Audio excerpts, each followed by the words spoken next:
Hello friends, నా పేరు Rizwana. So మనం previous DSC SGT question paper నుంచి ఇంగ్లీష్లోంచి ఒక క్వశ్చన్ని తీసుకున్నామండి. అంటే ఎగ్జామినర్ మనల్ని ఎలా క్వశ్చన్ చేస్తారు, ఎలా క్వశ్చన్ చేసే మేబీ ఛాన్సెస్ ఉండొచ్చు. సో మనం ఎలా ఆన్సర్ చేయాలి అనేది ఒకసారి ఈ క్వశ్చన్ని చూద్దామండి. క్వశ్చన్ చూడండి. First, the teacher asks a girl to do the certain action. So she says these sentences while the girl does as she says. కొన్ని యాక్షన్స్ చెప్తాను, అవి చేయమని అంటుందండి. ఆ యాక్షన్స్ చేయడం వల్ల మేడం వాళ్ళకి ఏం చెప్పాలనుకుంటుంది అనేది మనకు తెలుస్తుందండి. సో అవేంటంటే, Radha is at the door. Radha ఎక్కడుందండి? డోర్ దగ్గర ఉన్నది. Radha is besides me. Radha నా ప్రక్కనే ఉన్నది. Radha is walking along the wall. Radha ఏం చేస్తుందండి? గోడ ప్రక్క నుంచి నడుస్తూ ఉన్నది. Radha is sitting under the table. Radha ఎక్కడ కూర్చుందండి? టేబుల్ క్రింద భాగంలో కూర్చొని ఉన్నది. Radha is sitting on the mat.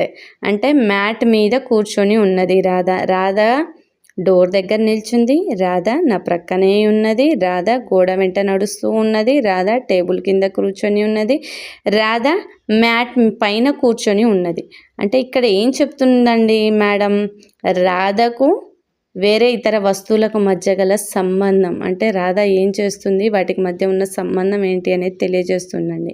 So ఇక్కడ మీకు అర్థం అవ్వాల్సింది ఏంటి అంటే, ఒక నౌన్ ఇంకొక నౌన్కి మధ్య గల సంబంధాన్ని తెలియజేయడం. సో మీరు ఇంతకుముందు నా వీడియోస్ చూసుంటే దీన్ని ఇమ్మీడియట్గా గుర్తుపట్టొచ్చండి. సో ఒక నౌన్కి మరొక నౌన్కి మధ్య గల సంబంధాన్ని తెలియజేస్తుంది. అదేంటండి? ఏంటి ఫ్రెండ్స్? ప్రపోజిషన్ అండి. సో వాటి మధ్య సంబంధం అంటే తను ఏం చేస్తుంది, కూర్చొని ఉందా, పడుకొని ఉందా, నడుస్తుందా, సో వీటిని ప్రపోజిషన్స్ అంటారండి. వాళ్ళు చేసే అంటే పనిని చూపిస్తుందండి ఇక్కడ.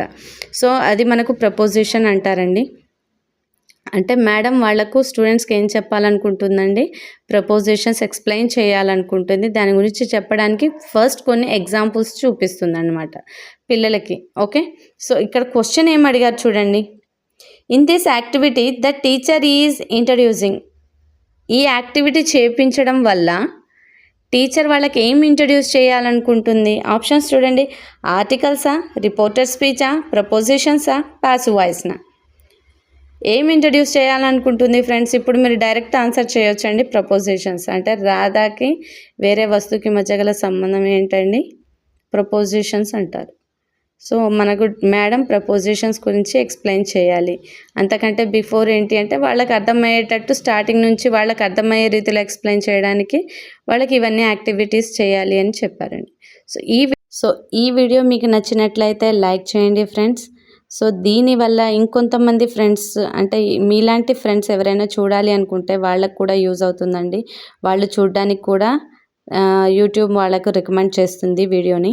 అండ్ దీంతోపాటు చాలామంది వ్యూస్ చూస్తున్నారండి, బట్ లైక్ అయితే చేయట్లేదు. సో మీకు యూజ్ అవుతుంది ఈ వీడియో అనుకుంటే ఖచ్చితంగా లైక్ చేయండి ఫ్రెండ్స్. దీంతోపాటు ఫర్దర్గా నేను చేయబోయే ముందు వీడియోస్ కూడా చూడాలి అంటే సబ్స్క్రైబ్ చేసుకోండి friends. Thank you so much.